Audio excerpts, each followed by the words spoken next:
ನಮಸ್ಕಾರ ವೀಕ್ಷಕರೇ, ದೇಗುಲತಾರಿ ಚಾನೆಲ್ಗೆ ನಿಮ್ಮೆಲ್ಲರಿಗೂ ಆತ್ಮೀಯವಾದ ಸ್ವಾಗತ.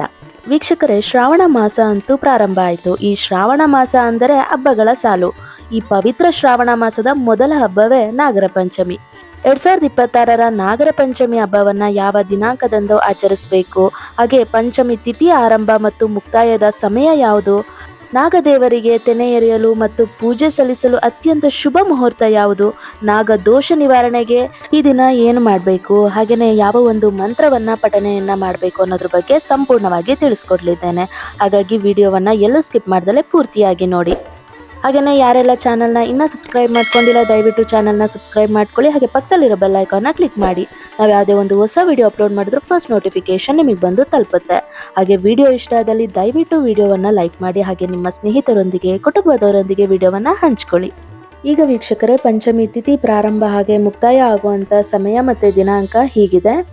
ಪಂಚಮಿ ತಿಥಿ ಪ್ರಾರಂಭ ಆಗೋದು ಆಗಸ್ಟ್ 16ರ ಭಾನುವಾರ ಸಾಯಂಕಾಲ 4:52ಕ್ಕೆ. ಹಾಗೆ ಪಂಚಮಿ ತಿಥಿ ಮುಕ್ತಾಯ ಆಗೋದು ಆಗಸ್ಟ್ 17ರ ಸೋಮವಾರ ಸಾಯಂಕಾಲ 5 ಗಂಟೆಗೆ. ಇನ್ನು ನಾಗದೇವರಿಗೆ ಪೂಜೆಯನ್ನು ಸಲ್ಲಿಸಿ ಮತ್ತು ಹಾಲಿನ ತೆನೆ ಎರೆಯಲು ಅತ್ಯಂತ ಸೂಕ್ತವಾದ ಹಾಗೂ ಶುಭ ಮುಹೂರ್ತವೆಂದರೆ ಬೆಳಗ್ಗೆ 6ರಿಂದ ಬೆಳಗ್ಗೆ 8:30ರವರೆಗೆ ಅತ್ಯಂತ ಶ್ರೇಷ್ಠವಾದ ಸಮಯ ಆಗಿರುತ್ತೆ. ಇಲ್ಲಿ ವೀಕ್ಷಕರೇ, ಒಂದು ವೇಳೆ ಬೆಳಗಿನ ವೇಳೆಯಲ್ಲಿ ಪೂಜೆ ಮಾಡಲು ಸಾಧ್ಯವಾಗದಿದ್ದರೆ ರಾಹುಕಾಲವನ್ನು ಹೊರತುಪಡಿಸಿ ಸಾಯಂಕಾಲ 5 ಗಂಟೆಯ ಒಳಗಾಗಿ ನೀವು ನಾಗರ ಕಲ್ಲಿಗೆ ಅಥವಾ ನಾಗದೇವರಿಗೆ ಹಾಲು ತೆನೆ ಎರೆದು ಪೂಜೆಯನ್ನು ಸಲ್ಲಿಸಬಹುದು. ಈ ನಾಗರ ಪಂಚಮಿಗೆ ವಿಶೇಷವಾಗಿ ಎಳ್ಳಿನ ಚಿಗಣಿ, ತಂಬಿಟ್ಟು, ಅರಳಿನ ಹಿಟ್ಟು ಮತ್ತು ಹಸುವಿನ ಹಾಲನ್ನು ನೈವೇದ್ಯವಾಗಿ ಅರ್ಪಿಸಬೇಕು. ಹಾಗೆ ವೀಕ್ಷಕರೇ, ಯಾವುದೇ ಒಂದು ಕಠಿಣ ನಿಯಮಗಳಿಲ್ಲದೆ ಪೂಜೆ ಮಾಡುವಾಗ ಅಥವಾ ಹಾಲಿನ ತೆನೆ ಎರೆಯುವಾಗ ಜಪಿಸಬಹುದಾದಂಥ ಸರಳ ಮಂತ್ರವನ್ನು ನಾನು ನಿಮಗೆ ತಿಳಿಸ್ಕೊಡ್ಲಿದ್ದೇನೆ. ಮೊದಲನೇ ಮಂತ್ರ ಶ್ರೀ ಸುಬ್ರಹ್ಮಣ್ಯ ಮೂಲ ಮಂತ್ರ. ಸುಬ್ರಹ್ಮಣ್ಯ ಸ್ವಾಮಿಯ ಅನುಗ್ರಹ ಮತ್ತು ಭಯ ನಿವಾರಣೆಗೆ ಈ ಸರಳ ಮಂತ್ರ ತುಂಬಾನೇ ಶ್ರೇಷ್ಠ. ಹಾಗಾಗಿ ಈ ಒಂದು ಮಂತ್ರವನ್ನು ನೀವು 108 ಬಾರಿ ಪಠಣೆಯನ್ನು ಮಾಡ್ಬೋದು. ಓಂ ಸುಬ್ರಹ್ಮಣ್ಯಾಯ ನಮಃ ಅಥವಾ ಇನ್ನೂ ಸರಳವಾಗಿ ಓಂ ಶರವಣ ಭವ ಅಂತ ಪಠಣೆಯನ್ನ ಮಾಡ್ಬೋದು. ಈಗ ಎರಡನೇ ಮಂತ್ರ ನಾಗಗಾಯತ್ರಿ ಮಂತ್ರ. ಇದು ಅತ್ಯಂತ ಶಕ್ತಿಶಾಲಿಯಾಗಿರೋ ಮಂತ್ರ. ಹಾಗೆ ನಾಗದೋಷ ಶಮನಕ್ಕೆ ಮತ್ತು ಸರ್ಪ ದೇವತೆಗಳ ಕೃಪೆಗೆ ಈ ಮಂತ್ರವನ್ನು 9 ಅಥವಾ 108 ಬಾರಿ ಜಪಿಸಬೇಕು.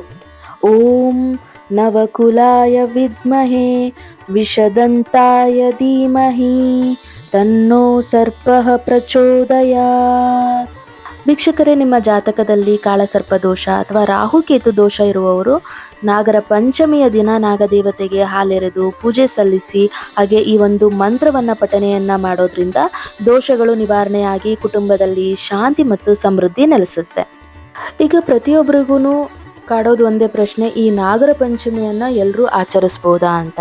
ಅದಕ್ಕೆ ಉತ್ತರ ಹೌದು. ನಾಗರ ಪಂಚಮಿ ಹಬ್ಬವನ್ನು ಪ್ರತಿಯೊಬ್ಬರು ಆಚರಿಸ್ಬೋದು. ದೇವಸ್ಥಾನಕ್ಕೆ ಹೋಗಿ ನಾಗರ ಕಲ್ಲಿಗೆ ಹಾಲಿನ ತೆನೆ ಎರೆಯೋದು, ನಾಗ ದೇವರ ಹಾಗೂ ಸುಬ್ರಹ್ಮಣ್ಯ ಸ್ವಾಮಿಯ ದರ್ಶನ ಪಡೆದು ಮತ್ತು ಮನೆಯಲ್ಲಿ ಸರಳವಾಗಿ ಪೂಜೆ ಮಾಡೋದು ಎಲ್ರಿಗೂ ಮುಕ್ತವಾಗಿರುತ್ತೆ. ಇದಕ್ಕೆ ಯಾವುದೇ ಥರ ನಿರ್ಬಂಧ ಇರೋದಿಲ್ಲ. ಆದರೆ ಕೆಲವು ನಿರ್ದಿಷ್ಟ ಕುಟುಂಬಗಳಲ್ಲಿ ತಲೆಮಾರಿಂದ ಬಂದಂಥ ವಿಶೇಷ ನಾಗಪೂಜೆ ಪದ್ಧತಿ ವ್ರತಗಳಿರುತ್ತೆ. ಆ ಒಂದು ವಿಶೇಷ ಸಂಕಲ್ಪ ಅಥವಾ ಹರಕೆಯನ್ನು ನಾವು ಪ್ರಾರಂಭ ಮಾಡಿದ್ರೆ ಅದನ್ನು ಪ್ರತಿ ವರ್ಷ ನಾವು ಪಾಲಿಸ್ಕೊಂಡು ಹೋಗಬೇಕು. ಹಾಗೆಯೇ ಆ ಒಂದು ವ್ರತವನ್ನು ಮುಂದಿನ ತಲೆಮಾರಿಗೆ ಅಂದರೆ ನಮ್ಮ ನೆಕ್ಸ್ಟ್ ಜನ್ರೇಷನ್ಗೂ ಸಹ ಹಸ್ತಾಂತರ ಮಾಡೋದು ಸಂಪ್ರದಾಯ ಆಗಿರುತ್ತೆ. ಈ ಒಂದು ನಾಗರ ಪಂಚಮಿಯನ್ನು ತುಂಬ ಕಟ್ಟುನಿಟ್ಟಾಗಿ, ತುಂಬ ಶ್ರದ್ಧಾ ಭಕ್ತಿಯಿಂದ ಹಾಗೆ ತುಂಬಾ ಮಡಿವಂತಿಕೆಯಿಂದ ಮಾಡಬೇಕಾಗತ್ತೆ.